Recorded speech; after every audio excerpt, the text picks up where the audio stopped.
ഇന്നത്തെ തിരക്ക് പിടിച്ച ജീവിതത്തിൽ നമ്മളിൽ ഭൂരിഭാഗം പേരും ഒരു തീരുമാനമെടുക്കുന്നത് ഒരുപാടധികം ആലോചിച്ച് അതിൻ്റെ എല്ലാ വശങ്ങളും പരിശോധിച്ച ശേഷമൊന്നും ആയിരിക്കില്ല.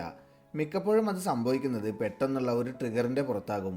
അതുകൊണ്ട് തന്നെ ഇന്ന് നമ്മുടെ എല്ലാം പല തീരുമാനങ്ങളും നമ്മളെ കൊണ്ട് എടുപ്പിക്കുന്നത് പല വമ്പൻ കോർപ്പറേറ്റ് കമ്പനികളാണ് എന്ന് പറഞ്ഞാൽ അത് അത്ര എളുപ്പം ആർക്കും തള്ളിക്കളയാനാകില്ല.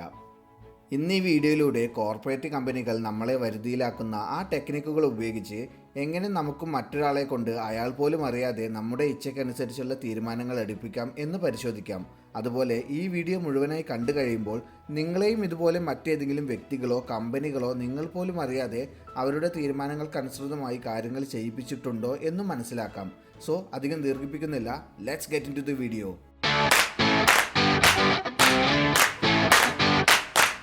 First point, scarcity.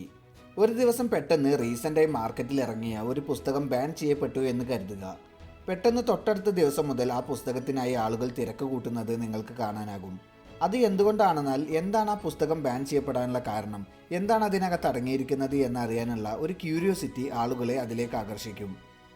നിങ്ങൾ ചിലപ്പോൾ നോട്ടീസ് ചെയ്തിട്ടുണ്ടാകും, കൊച്ചുകുട്ടികളോട് എന്തെങ്കിലും ഒരു കാര്യം ചെയ്യരുത് എന്ന് പറയുമ്പോൾ, അതായത് ഉദാഹരണത്തിന് ഈ ചോക്ലേറ്റ് കഴിക്കരുത്, അങ്ങോട്ടൊന്നും പോകരുത്, അതൊന്നും കാണരുത് എന്നൊക്കെ പറയുമ്പോഴായിരിക്കും അതൊക്കെ എന്താണെന്ന് അറിയാനുള്ള അവരുടെ ആ ആഗ്രഹം വർദ്ധിക്കുന്നത്. അതുപോലെ തന്നെ ചില പാരൻസ് അവരുടെ മക്കൾക്ക് ഒട്ടും തന്നെ ഫ്രീഡം നൽകാതെ കൂട്ടിലടച്ച കിളിയെ പോലെ വളർത്താൻ വേണ്ടി ശ്രമിക്കും. ഇതിൻ്റെ ഫലമോ ആ കുട്ടികൾ വളരെയധികം പിടിവാശിക്കാരായി മാറുകയും അവരോട് അരുത് എന്ന് പറഞ്ഞ കാര്യങ്ങളെല്ലാം പാരൻസിനോട് കള്ളം പറഞ്ഞിട്ടാണെങ്കിലും അവർ ചെയ്യാനായി ശ്രമിക്കുകയും ചെയ്യും. എന്തുകൊണ്ടാണ് ഇങ്ങനെയെന്നാൽ ആയിരക്കണക്കിന് വർഷങ്ങൾക്ക് മുമ്പ് മനുഷ്യർ ഗുഹകളിൽ വസിച്ചിരുന്ന കാലത്ത് സർവൈവലിന് ആവശ്യമായ സാധനങ്ങളെല്ലാം ലഭിക്കുക വളരെ വിരളമായി മാത്രമായിരുന്നു. ആ കാലം മുതൽ തന്നെ വിരളമായി മാത്രം ലഭിക്കുന്ന കാര്യങ്ങളോട് നമ്മുടെ ബ്രെയിനിന് ഒരു അട്രാക്ഷൻ ഉള്ളത് പതിവായിരുന്നു. ആയിരക്കണക്കിന് വർഷങ്ങൾക്ക് ഇപ്പുറവും ആ അട്രാക്ഷന് ഒരു തരത്തിലുള്ള മാറ്റവും വന്നിട്ടില്ല. ഇന്നും നമ്മൾ ഓരോരുത്തരും വളരെ വിരളമായി മാത്രം ലഭിക്കുന്ന വസ്തുക്കളോട് അല്ലെങ്കിൽ ലഭിക്കാൻ വളരെയധികം ബുദ്ധിമുട്ടുള്ള വസ്തുക്കളോട് എല്ലാം അട്രാക്റ്റഡ് ആയിക്കൊണ്ടേയിരിക്കുന്നു.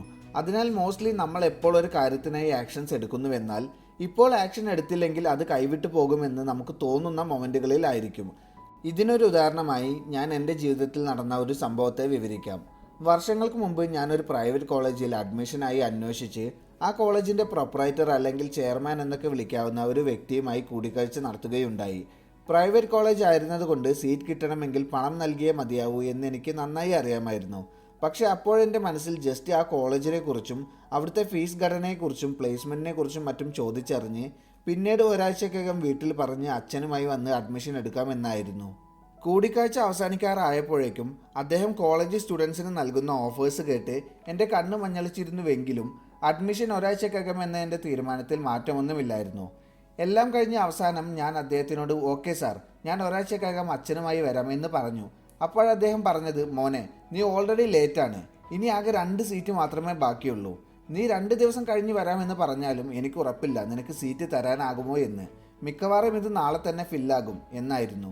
ഇത് കേട്ടപ്പോൾ വർഷങ്ങളായി നമ്മൾ മനുഷ്യരുടെ ഉള്ളിലുള്ള ആ അട്രാക്ഷൻ എൻ്റെ ഉള്ളിലും ഉണർന്നു എന്ന് വേണം പറയാൻ. അതായത് നീട്ടിവെച്ചാൽ ഈ അവസരം നഷ്ടമാകുമെന്നും എത്രയും പെട്ടെന്ന് ഈ സീറ്റ് സ്വന്തമാക്കണമെന്നും എനിക്കപ്പോൾ തോന്നി. ഞാൻ പിറ്റേ ദിവസം തന്നെ അച്ഛനുമായി ഇതേ ചെയർമാൻ്റെ ഓഫീസിലെത്തി അഡ്മിഷൻ എടുത്തു. വാസ്തവത്തിൽ എന്നെക്കൊണ്ട് തൊട്ടടുത്ത ദിവസം തന്നെ അഡ്മിഷൻ എടുപ്പിക്കണം എന്നത് അദ്ദേഹത്തിൻ്റെ തീരുമാനമായിരുന്നു. പക്ഷെ അത് ഞാൻ പോലും അറിയാതെ എന്നെക്കൊണ്ട് എടുപ്പിക്കാനായി അദ്ദേഹം പ്രയോഗിച്ചത് ഇതേ സ്കാസിറ്റി മെത്തേഡായിരുന്നു. അതായത് അദ്ദേഹത്തിൻ്റെ കോളേജിലെ സീറ്റിന് അത്രമേൽ ഡിമാൻഡ് ഉണ്ടെന്നും ഉടനെ നിങ്ങൾ ഈ അവസരം വിനിയോഗിച്ചില്ലെങ്കിൽ നിങ്ങൾക്ക് ഈ അവസരം നഷ്ടമാകുമെന്നും അദ്ദേഹം എന്നോടപ്പോൾ ഒളിഞ്ഞും തെളിഞ്ഞും പറയുകയായിരുന്നു. ആൻഡ് അദ്ദേഹത്തിൻ്റെ പൊള്ളയായ ആ അവകാശവാദത്തിന് മുന്നിൽ ഒരുപാട് ഡിമാൻഡുള്ള എന്തോ ഒരു സംഗതി നേടിയെടുത്തു എന്ന ആഹ്ലാദത്തോടെ ഞാൻ ചെന്ന് വീഴുകയായിരുന്നു. നമ്മുടെ ഉള്ളിലെ ഈ ബലഹീനത കോർപ്പറേറ്റ് കമ്പനികൾക്കെല്ലാം നന്നായി അറിയാം. അതുകൊണ്ടാണ് അവർ അവരുടെ ചില പ്രൊഡക്റ്റുകൾ ലിമിറ്റഡ് എഡിഷൻ എന്ന പേരിൽ ഇറക്കുന്നത്. അവർക്ക് ആ പർട്ടിക്കുലർ പ്രൊഡക്റ്റുകൾ കൂടുതലായി പ്രൊഡ്യൂസ് ചെയ്യാൻ സംവിധാനമില്ലാത്തത് കൊണ്ടല്ല, മറിച്ച് ലിമിറ്റഡ് എഡിഷൻ എന്ന് കേൾക്കുമ്പോൾ തന്നെ ഈ പ്രൊഡക്റ്റുകൾ വളരെ കുറച്ച് മാത്രമേ ഉണ്ടാകൂ. അപ്പോൾ അതിനെന്തെങ്കിലും പ്രത്യേകതയുണ്ടാകും. അത് സ്വന്തമാക്കുന്നത് എന്തോ വലിയ കാര്യമാണെന്നൊക്കെ കരുതി ഒരുപാട് കസ്റ്റമേഴ്സ് ഈ പ്രൊഡക്റ്റിന് പുറകെ വരും എന്നവർക്ക് നന്നായി അറിയാവുന്നത് കൊണ്ടാണ്. ഇതേ സ്കാസിറ്റി മെത്തേഡ് തന്നെയാണ് പല സൂപ്പർ മാർക്കറ്റുകളും ഓൺലൈൻ ഷോപ്പിംഗ് വെബ്സൈറ്റുകളും ഫ്ലാഷ് സെയിൽ എന്നും ബിഗ് ബില്യൺ ഡേയ്സ് എന്നുമെല്ലാം പറഞ്ഞ് നമുക്ക് മുമ്പിൽ അവതരിപ്പിക്കുന്നത്. വാസ്തവത്തിൽ കൂടുതലായി ആളുകളെ കൊണ്ട് ഷോപ്പിംഗ് ചെയ്യിപ്പിക്കുവാൻ വേണ്ടി മാത്രമാണ് ഇത്തരം മെത്തേഡുകൾ അവർ പ്രയോഗിക്കുന്നതും. Second point, liking. നമുക്കൊരു വ്യക്തിയെയോ ഒരു വസ്തുവിനെയോ ഒരുപാട് ഇഷ്ടപ്പെട്ടു പോയാൽ അതിനുവേണ്ടി നമ്മൾ എന്ത് വേണമെങ്കിലും ചെയ്യും, ഒരുപാട് ലോജിക്കലി ആലോചിക്കാതെ തന്നെ. ഉദാഹരണത്തിന്, നമ്മൾ ഒരുപാട് സ്നേഹിക്കുന്ന ഒരു വ്യക്തി നമ്മളോട് എന്തെങ്കിലും ഒരു കാര്യം ആവശ്യപ്പെട്ടാൽ നമുക്കത് പറ്റില്ല എന്ന് ഉടനടി പറയാൻ സാധിക്കില്ല. അതുകൊണ്ട് തന്നെ ലൈക്കിംഗ് എന്ന കോൺസെപ്റ്റിന് ഒരാളുടെ ആക്ഷൻസിനെയും ബിഹേവിയറിനെയും ഒരു പരിധിവരെ കൺട്രോൾ ചെയ്യാൻ സാധിക്കും. ആയതിനാൽ ഇത്തരത്തിൽ നിങ്ങളെ ഇഷ്ടപ്പെടുന്ന ഒരുപാട് പേർ നിങ്ങൾക്ക് ചുറ്റുമുണ്ടെങ്കിൽ അവരുടെയൊക്കെ മേൽ വ്യക്തമായ സ്വാധീനം ചെലുത്താൻ നിങ്ങൾക്ക് സാധിക്കും. ഇതിനായി നിങ്ങൾ ആദ്യം തന്നെ ശ്രദ്ധിക്കേണ്ടത് നിങ്ങളുടെ ഫിസിക്കൽ അട്രാക്റ്റീവ്നെസ് ഉയർത്താനായി ശ്രമിക്കണം എന്നതാണ്.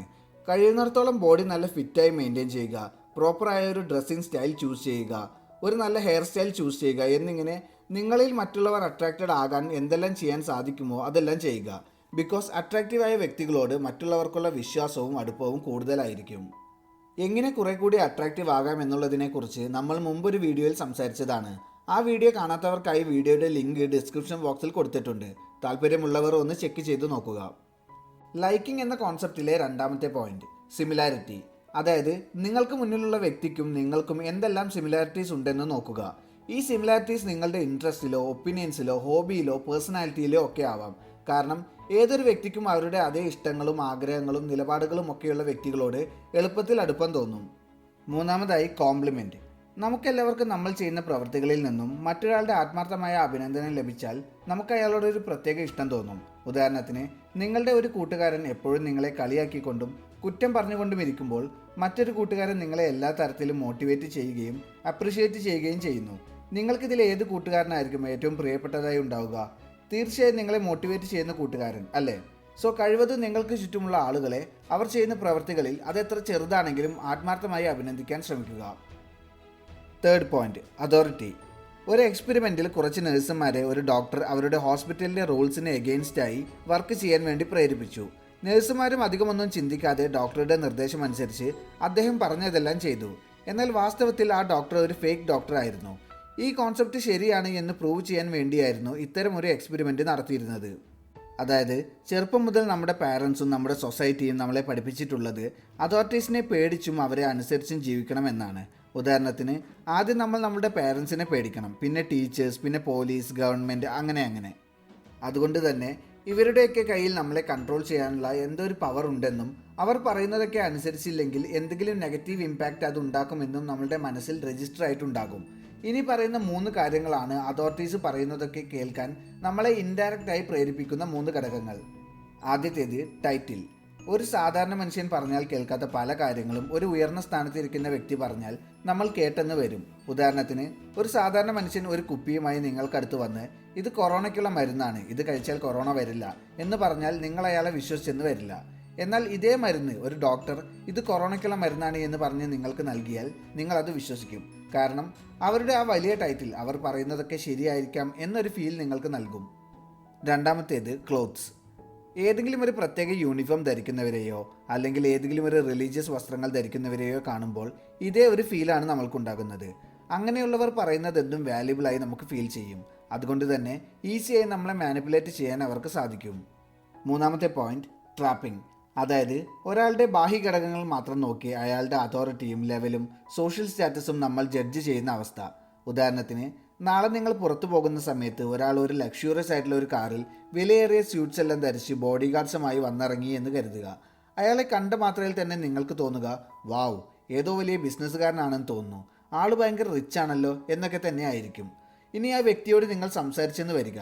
അയാൾ ഒരു ഡയമണ്ട് വ്യാപാരിയാണെന്ന് അയാൾ സ്വയം പരിചയപ്പെടുത്തിയാലും നിങ്ങൾ അത് വിശ്വസിക്കും. ചിലപ്പോൾ വാസ്തവത്തിൽ അയാൾ ഒരു കള്ളക്കടത്തുകാരനായിരിക്കാം.